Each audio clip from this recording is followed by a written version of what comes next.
Pandian show சீரியல்ல இனி எபிசோட்ல என்ன நடந்திருக்கு அப்படின்னு பார்த்தீங்கன்னா, இப்ப தங்கமயிலோட வீட்ட தான் காமிக்கிறாங்க. ஸோ தங்கமயிலு எல்லாமே போச்சு, எல்லாம் போச்சு அப்படின்னு புலம்பிக்கிட்டு இருக்கிறா. உடனே பாக்கியம் இருந்துகிட்டு தன்னோட மஞ்சத்தாலிய எடுத்து காமிக்கிறாங்க. பாரு உன் கேஸ நடத்துறதுக்காக தான் என் தங்கத்தாலியையும் வித்து, இப்ப பாரு நான் மஞ்ச கயிறோட அலைஞ்சுகிட்டு இருக்கேன். இதெல்லாம் பண்றது எதுக்கு? உனக்காக தான் அப்படின்னு சொல்லிக்கிட்டு இருக்கிறாங்க. இதுக்கப்புறம் எதுவுமே பண்ண முடியாது அப்படிங்கிற மாதிரி தங்கமயில் சொல்லி அழுது புலம்பிக்கிட்டு இருக்கு. அவ்வளோ சீக்கிரமெல்லாம் விடமாட்டேன்.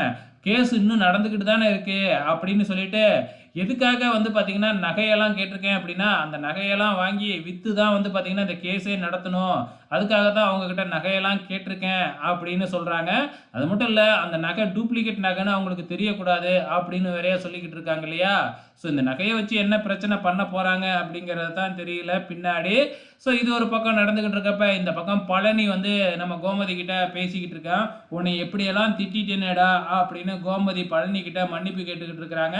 பாண்டியனும் அதேதான். "அதுக்கப்புறம் தான் கடை எப்படி அங்க வந்தது அப்படிங்கிறதே எனக்கு தெரியாது.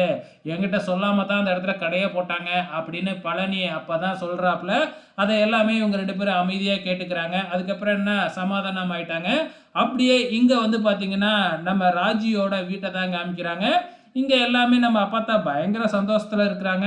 "தங்கச்சிக்கு ஒண்ணு அப்படின்னா நீங்க போய் நின்னீங்கல்ல, அதுவே எனக்கு போதும்டா" அப்படின்னு சொல்லிக்கிட்டு இருக்கிறாங்க.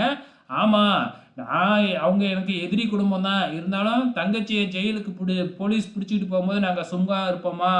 ஆனாலும் எங்களுக்குள்ள இருக்கிற பகை அப்படியே தான் இருக்கும். இதுக்கப்புறம் அந்த குடும்பம் வேறயோ, நம்ம வேற வேறோ அப்படிங்கிற மாதிரி மறுபடியும் வந்து பார்த்தீங்கன்னா, நாங்கலாம் பேசிக்க மாட்டோம் அப்படிங்கிற மாதிரி சொல்லிக்கிட்டு இருக்கிறாங்க. அப்படியே இந்த பக்கம் காமிக்கிறாங்க. நம்ம மீனாவும், செந்திலும் பேசிக்கிறாங்க.